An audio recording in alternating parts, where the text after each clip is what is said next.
Truth in writing.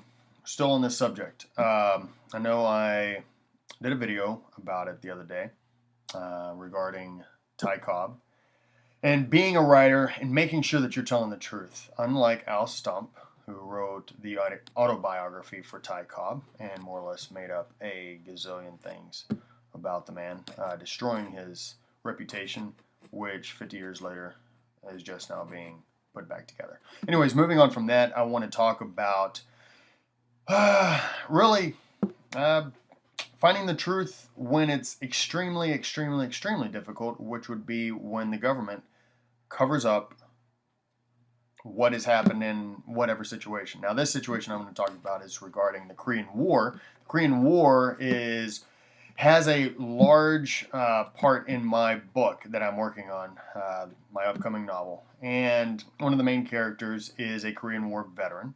Obviously, this is a fiction piece.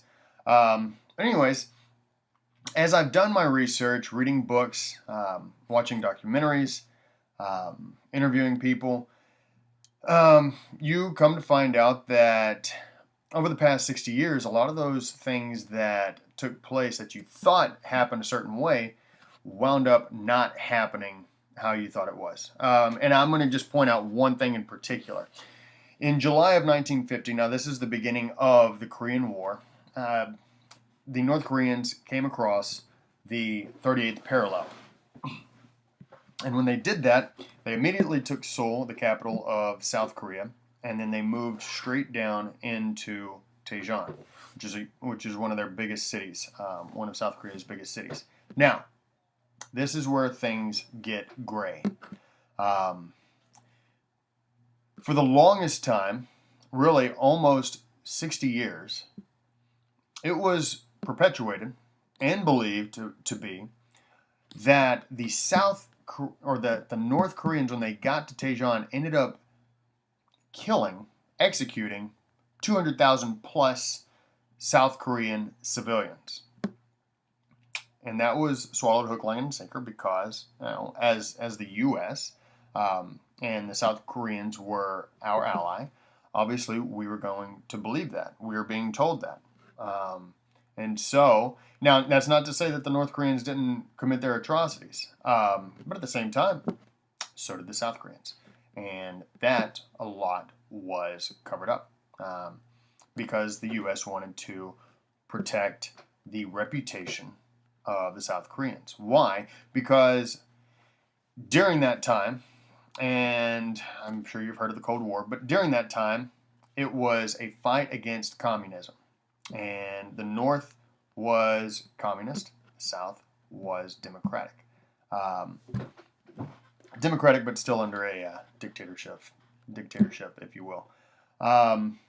So that was a lie. Now, 200,000 people, that's a lot of people. Now, it's usually agreed upon by most historians that it's around 200,000 to 300,000, but there are some who have gone so far as to say there's about 1.4 million who were killed by the South Koreans during this time.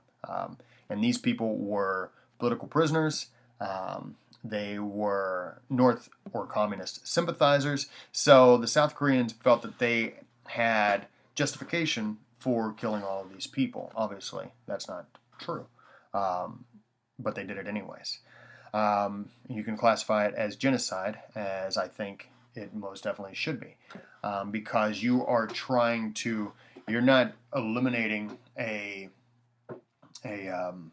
race or an ethnicity, but you are erasing a political set of mindset, which is, if you will, a cleansing of a certain kind, which I believe falls into line with genocide. So that, for a long time, it was the U.S. and the South Korean government who said, no, it was the North Koreans that committed this, massive atrocity. And it was not.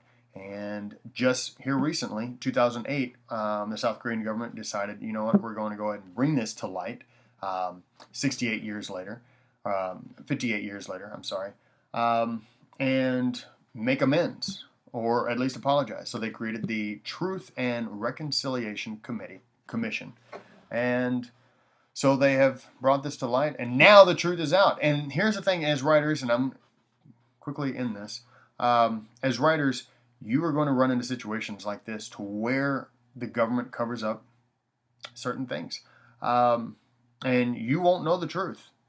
The truth is still there. Like I said in the first video, the truth is not elusive. It's not trying to move away from you. It's not trying to run. It is always there, but it is greatly hidden. And especially in situations like this, it is under layers and layers and layers.